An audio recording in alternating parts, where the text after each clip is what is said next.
Kisah Sang Penakluk. Lanjut lagi, jangan lupa like, komen dan share cerita ini ke media sosial yang sahabat punya. Terima kasih. Bab 575-576. Meskipun pikirannya telah terbuka, monster di hadapan Kevin Ye tidak dapat berubah wujud menjadi manusia maupun berbicara. Menurutnya, monster itu tetap saja hanyalah seekor binatang. Jika itu adalah iblis, itu masih terlalu jauh. Makhluk laut, terutama ular laut, berukuran sangat besar. Cara membunuh makhluk lain mirip dengan ular biasa. Mereka menelannya dalam sekali teguk, atau menggantung satu sama lain dengan tubuhnya sendiri, lalu melahapnya. Melihat bahwa dia tidak dapat mati dengan menyemburkan api, ular laut itu menggunakan cara yang paling alami untuk mencekik Kevin Ye dengan tubuhnya yang besar. Namun, bagaimana cara bertarung antar binatang ini dapat berhasil bagi seorang biksu? Kevin Ye hanya mendengus dingin, cahaya keemasan di dahinya menyala, dan mata langit yang berdiri di dahinya tiba-tiba terbuka, sangat ganas. Garis cahaya keemasan itu mengenai monster itu secara naluriah takut, meraung, lalu segera melepaskan belenggu, ingin memanfaatkan cahaya itu untuk melarikan diri.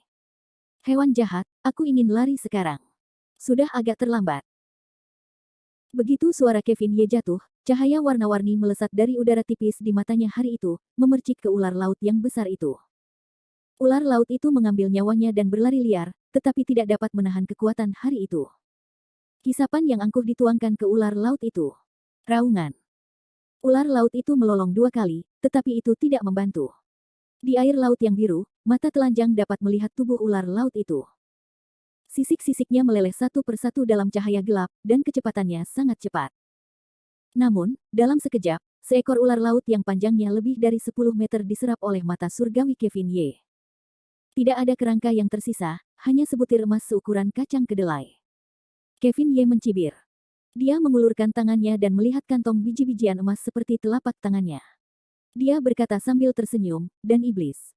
Aku tidak menyangka orang ini bisa memadatkan pil iblis. Jika aku ingin tinggal di laut selama ratusan tahun, itu juga bisa menjadi monster dari sisi yang kuat.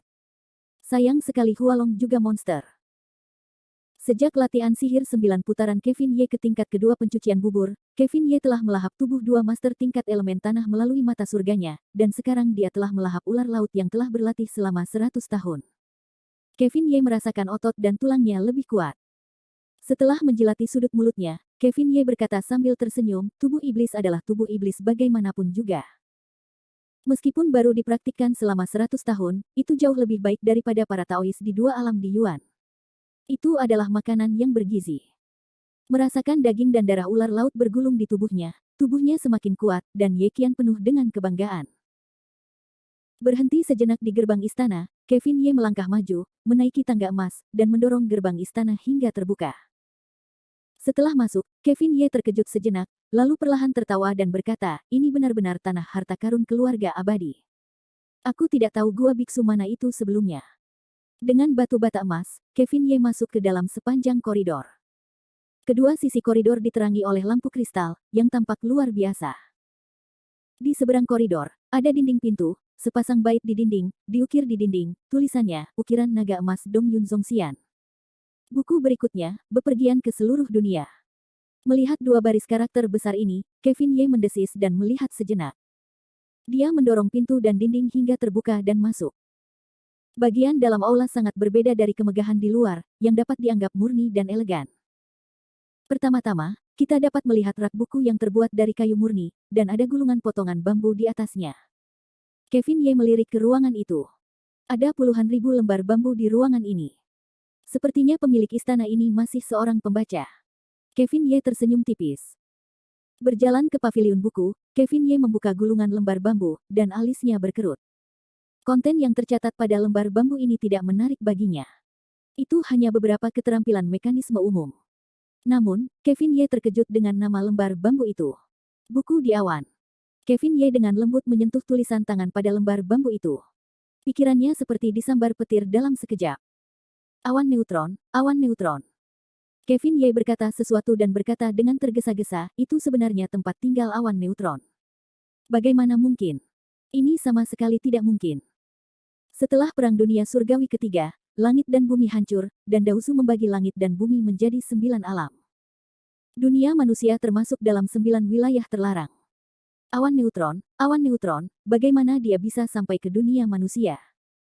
Dengan bunyi klik, potongan bambu di tangan Kevin Ye berserakan di tanah. Tiba-tiba dia memikirkan sesuatu dalam benaknya. Wajahnya pucat, dan dia melangkah mundur beberapa langkah. Dia bergumam, dalam Perang Dunia Abadi Ketiga, tentara Haotian mengirim darah, batas bawah Tuan 12 bunga, Daozu memerintahkan batas antara dunia manusia, Istana Yuxu dan Istana Bajing, yang telah ditutup selama 3.000 tahun. Hehe, pena yang besar sekali. Kamu benar-benar besar. Kemarahan yang tak terjelaskan mulai memenuhi hati Kevin Ye. Baru saat itulah Kevin Ye mengerti bahwa kekalahannya di lautan darah hanyalah sebuah mata rantai di bawah apa yang disebut takdir surga. Jika aku tidak kembali ke dunia, aku takut aku akan menjadi hantu kematian yang tidak adil dan menghilang di 9 alam dan 6 jalan. Bagus untukmu. Setelah itu, Kevin Ye membuang potongan bambu ke seluruh ruangan dan berbalik ke ruangan di belakangnya. Yunzong tidak pandai berkultivasi, tetapi dia dikatakan akrab dengan 8 trigram aneh dan seni memurnikan tentara dan alkimia. Karena tempat ini adalah tempat tinggalnya, pasti ada banyak hal baik. Kevin Ye berkata pada dirinya sendiri, bergegas ke kamar sebelah. Meskipun dia dipisahkan oleh dinding, dia belum memasuki sekolah. Dia merasa bahwa di sisi lain dinding itu ada pembunuhan dan tergesa-gesa, dengan semangat perang. Melihat ke pintu, Kevin Ye tertegun sejenak, ruangan yang begitu besar itu adalah bingkai kayu persegi, bingkai kayu itu penuh dengan senjata. Senjata-senjata ini, seperti pisau, tombak, pedang, tombak panjang, kapak, kait dan garpu, berkilauan dengan cahaya dingin. Ada semua jenis kuali, senjata ajaib, dan sebagainya. Kevin Ye mengambil pedang panjang. Cahaya pedang itu terang dan cemerlang. Di badan pedang, prasasti segel kuno, yang abadi di awan memurnikannya pada malam pertama tahun Jiazi, dan pedang di air biru dan kolam dingin. Kevin Ye menjentikkan jarinya dan mencibir, sepertinya mesin pemurnian neutron awan seperti ini. Seharusnya diletakkan di negeri dongeng, dan hampir tidak ada yang menjadi produk limbah. Namun, masih bisa digunakan di dunia. Jauh lebih baik daripada 2 pedang dari 2 Taois.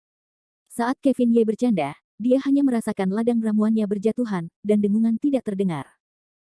Kis, manik-manik kekacauan. Seberkas cahaya bersinar di kepala Kevin Ye, dan itu adalah manik-manik kekacauan milik Kevin Ye yang melonjak keluar dari lintai milik Kevin Ye. Cahaya keemasan, ledakan guntur, manik-manik kekacauan tidak dapat menahan goncangan, sangat bersemangat. Pada saat yang sama, senjata sihir, dan senjata sihir di ruangan ini semuanya mulai bergetar dengan manik-manik kekacauan. Berdenting, pedang, kapak dan kapak bergema. Meskipun mereka sangat enggan, senjata-senjata ini masih mematuhi panggilan manik-manik kekacauan. Meskipun masih ada banyak retakan pada manik-manik kekacauan, itu adalah harta karun alami, dan kekuatan yang kuat tidak dapat dilawan oleh senjata sihir rendah ini. Manik-manik kekacauan berkumpul di kepala Kevin Ye, seperti putaran hari esok. Seluruh rumah bergetar dalam sekejap. Di bawah bimbingan kekuatan yang kuat, ribuan senjata sihir langsung tersedot ke dalam manik-manik kekacauan. Hanya sesaat, seluruh ruangan kosong. Kevin Ye tersenyum tak berdaya, mengulurkan tangannya, manik-manik kekacauan jatuh ke telapak tangannya, dengan lembut mengguncangnya, Kevin Ye menyentuhnya, terkekeh, benar-benar pria kecil yang rakus. Manik-manik kekacauan berdengung, sepasang ekspresi tidak memakan penampilan penuh. Setelah ribuan perut limbau, Kevin Ye juga mulai memperhatikan Cao Cao Zu perlahan-lahan. Manik-manik kekacauan perlahan-lahan mencerna harta karun ini dan mengubah dirinya sendiri. Penampilan aslinya yang bersinar mulai menjadi polos, seperti bola kristal biasa. Retakan pada manik-manik kekacauan mulai sembuh secara bertahap. 365 jejak dengan cepat dihaluskan, dan akhirnya ada beberapa lubang yang lebih besar. Dia membelai manik-manik kekacauan di tangannya. Kevin Ye merasakan ledakan kegembiraan dan berkata sambil tersenyum, Yun Songzi, ini benar-benar emosional. Berbicara, Kevin Ye melambaikan telapak tangannya, dan manik-manik kekacauan menghilang di udara lagi, berubah menjadi sinar cahaya dan memasuki ladang ramuan Kevin Ye. Mari kita lihat apa saja hal-hal baik yang ada di rumah neutron awan. Kevin Ye mencicipi rasa manisnya. Dia sudah tidak terkendali. Dia mengangkat kakinya dan melangkah maju. Namun, pada saat ini, Kevin Ye merasakan semburan darah di hatinya, dan tulang-tulangnya mengeluarkan suara berderak. Kiss. Dengan desisan dingin, Kevin Ye melihat dahinya tiba-tiba tumbuh dua tanduk, ditutupi sisik, tangannya berubah menjadi dua cakar jelek, dan wajahnya penuh dengan urat biru, yang sangat menakutkan. Dia memarahi dengan suara rendah, dan Kevin Ye berkata, "Ya ampun, aku tidak menyangka akan menelan ular laut, tetapi masih ada efek samping seperti itu. Apakah ini kebalikan dari kekuatan darah ular laut? Apa-apaan ini?" Kevin Ye tidak banyak bicara. Dia duduk di tanah dengan lutut bersilang. Seluruh tubuhnya penuh dengan aura kacau. Dia mulai bekerja sama dengan Hunyuan Yiki Song. Cahaya redup menyelimutinya. Jika bukan karena wajahnya yang menakutkan, Kevin Ye benar-benar orang suci saat ini. Bab 576. Meskipun dapat diperkuat dengan menelan tubuh orang lain, metode ini cepat dan praktis, tetapi harus ada sejumlah hal di dunia ini. Jika Anda menikmati kemudahannya, Anda harus menikmati pengaruh negatif yang dibawanya. Kevin Ye secara bertahap menyadari rasanya. Menelan tubuh makhluk hidup, secara alami akan dimakan kembali. Jika itu darah manusia, tidak apa-apa. Bagaimanapun, kita memiliki spesies yang sama, dan tingkat pengucilan tidak tinggi. Tetapi klan iblis tidak sama. Untuk menyatukan darah dan tubuh klan iblis jauh lebih kuat daripada Teran. Untuk benar-benar menyatukan darah iblis, masih perlu pencernaan dan penyerapan. Untungnya, kultivasi ular laut tidak tinggi, dan kekuatan fisiknya lemah di klan iblis. Mudah untuk memurnikan dan menekan ular laut dengan kekuatan Kevin Ye saat ini. Tetapi jika Kevin Ye bertemu dengan monster dengan level yang sama seperti dirinya hari ini, itu akan menjadi masalah besar. Aku khawatir tanpa waktu untuk pemurnian, Kevin Ye tidak akan bisa bertemu orang sama sekali. Yah, aku sedang terburu-buru tadi. Kevin Ye duduk di tanah dengan lutut bersilang dan berkata pada dirinya sendiri. Kemunculan ular laut ini juga merupakan alarm yang bagus untuk Kevin Ye. Kalau tidak, suatu hari akan menjadi masalah besar jika melahap karakter tingkat iblis besar. Aura kacau seperti panci peleburan yang melelehkan darah ular laut di tubuh Kevin Ye. Secara bertahap di bawah penutup fluoresensi, tanduk di kepala Kevin Ye menghilang, tangannya juga kembali ke penampilan aslinya, dan bahkan sisik di tubuhnya mulai memudar. Namun, Kevin Ye masih merasa ada yang tidak beres. Berdiri sedikit, Kevin Ye melihat ke dalam sebentar dan menemukan bahwa tulang-tulang di tubuhnya mengalami perubahan aneh. Itu tidak seperti kerangka manusia, tetapi ular laut. Haha, cuci sumsum, begitulah yang terjadi. Dewa dan iblis tingkat 9 benar-benar misterius. Yang disebut pencucian sumsum adalah melahap semua jenis makhluk hidup dan menyerap keuntungan dari setiap keluarga untuk mencuci dan melatih tubuh mereka sendiri. Setelah jeda, Kevin Ye kemudian berkata sambil tersenyum, sepertinya aku sekarang menjadi setengah iblis. Aku benar-benar tidak tahu apakah mata surgawiku dapat menelan tanaman. Jika aku bisa, aku tidak tahu perubahan apa yang akan terjadi pada tubuhku. Kevin Ye tidak ingin memikirkan terlalu banyak hal. Sebaliknya, dia langsung menuju ke lapisan terdalam istana. Bagian terdalam istana sebenarnya adalah taman. Sebelum memasuki istana, Kevin Ye bisa mencium bau obat. Semua jenis bunga dan tanaman tidak merata dan mekar lapis demi lapis. Tidak jauh dari sana ada beberapa kisi-kisi rak buku, yang di atasnya diletakkan berbagai macam pil. Kevin Ye mengambil sebotol dan mengendusnya.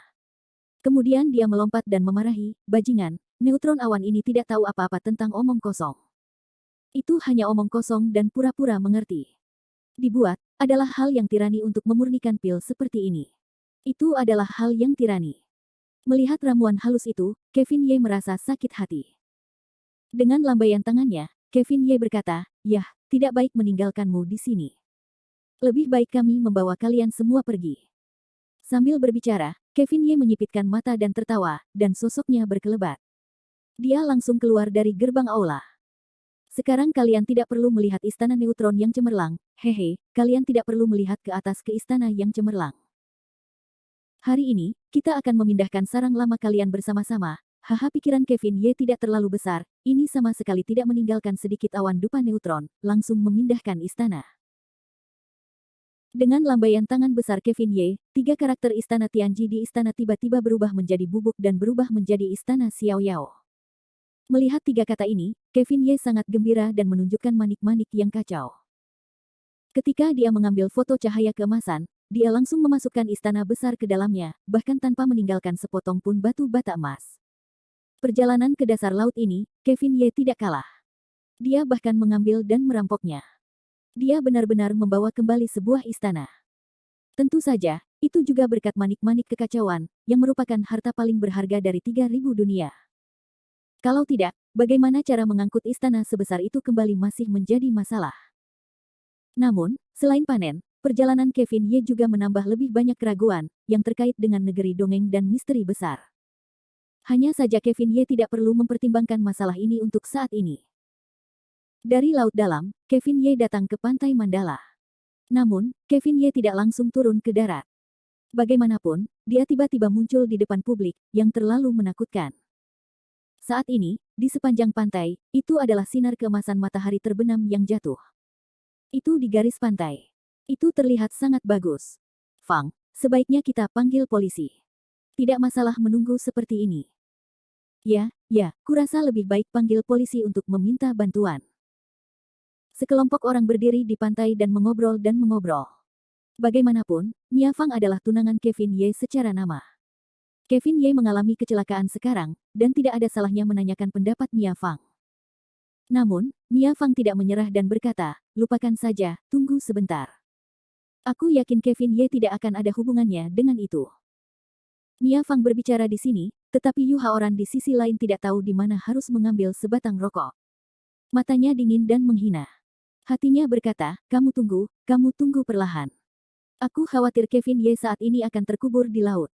Orang terkutuk itu meninggal lebih awal. Lebih baik segera. Lihat, seseorang datang ke sana. Itu pasti Ye Shuai. Teriakan dari pantai memecah kedamaian.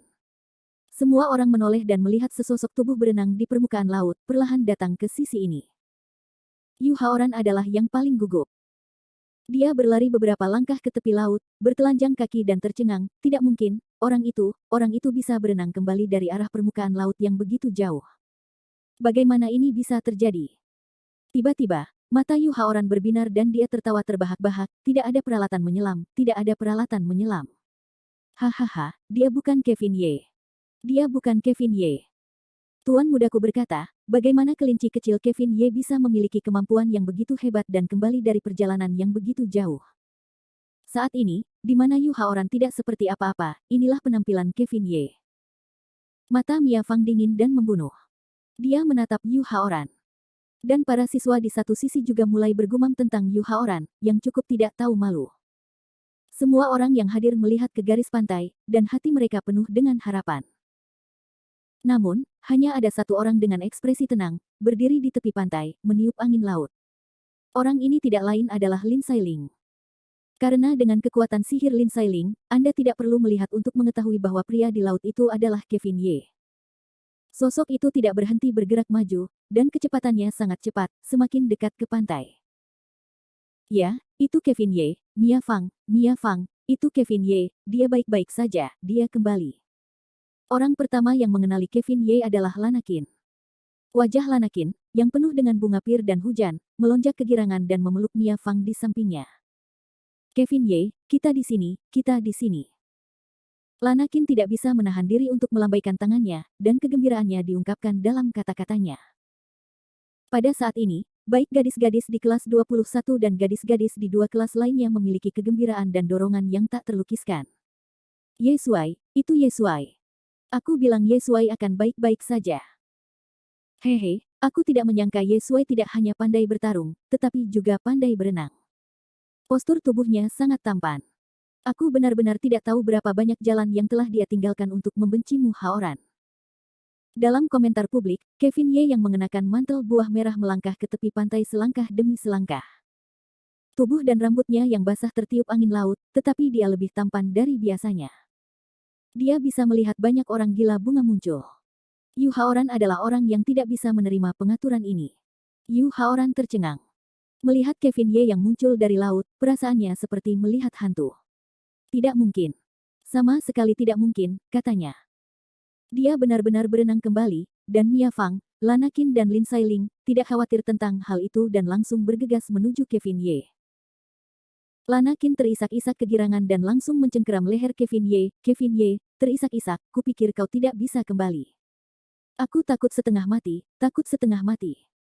Kevin Ye mengulurkan tangannya dan dengan lembut menepuk punggung Lanakin yang seperti batu giok, tidak apa-apa, Xiao Lanlan, tidak apa-apa. Lagu Fang Miao lebih baik daripada Lanakin, tetapi matanya merah dan tenggorokannya tercekat. Bagaimanapun, ini adalah perpisahan yang singkat. Dan penampilan yang paling tenang adalah Lin Sailing. Lin Sailing hanya menyipitkan mata dan terkekeh ke arah Kevin Ye, tidak mengatakan sepatah kata pun. Dikelilingi oleh 3 wanita cantik, Kevin Ye melangkah ke pantai dan berjalan langsung ke Yu Haoran dengan senyum di wajahnya. Ye, Kevin Ye. Yu Haoran melangkah mundur beberapa langkah, dan ekspresi ketakutannya hampir putus asa.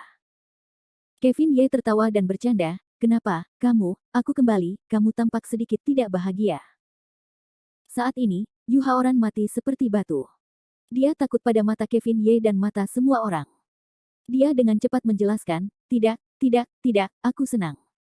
Apakah aku senang? Aku baru saja memikirkan keselamatanmu dan sepanjang waktu. Pada saat ini, kerumunan berteriak dan meledak, kamu Haoran, Ye Sui memiliki waktu yang lama dan jarak yang jauh dibandingkan dengan menyelam. Kamu telah kehilangan perbandingan ini. Seorang sosok bersedia mengambil risiko dan mengakui kekalahan. Dia tidak memenuhi janjimu dan berlutut dan bersujud untuk memanggil kakek. Ini. Yu Haoran mencari lubang di tanah.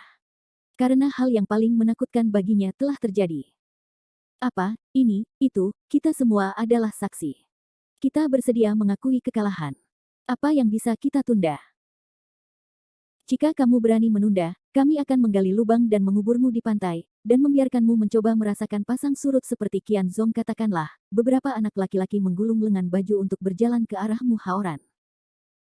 Sejak Lanakin kembali, mereka semua dapat menahan api perut, jika tidak dapat memukul orang, mereka semua ingin memukulmu Haoran dengan keras. Yu Haoran melihat sekelompok siswa ini bergerak nyata, segera layu, dan cepat-cepat melambaikan tangannya, tidak, aku panggil, belum. Berdirilah, menjadi cucu itu seperti menjadi cucu. Yu Haoran berdiri di depan Kevin Ye dengan penuh hormat. Dia tidak berani mengangkat kepalanya, juga tidak berani menunjukkan suasananya. Suaranya hanya terdengar seperti dia berkata, kakek. Kevin Ye tertawa dan berkata, cucu yang baik sekali.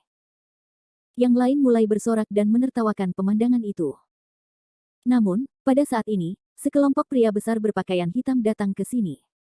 Mereka membawa tandu dan membubarkan kerumunan. Mereka berkata dengan kejam, minggir, semuanya minggir dari jalanku.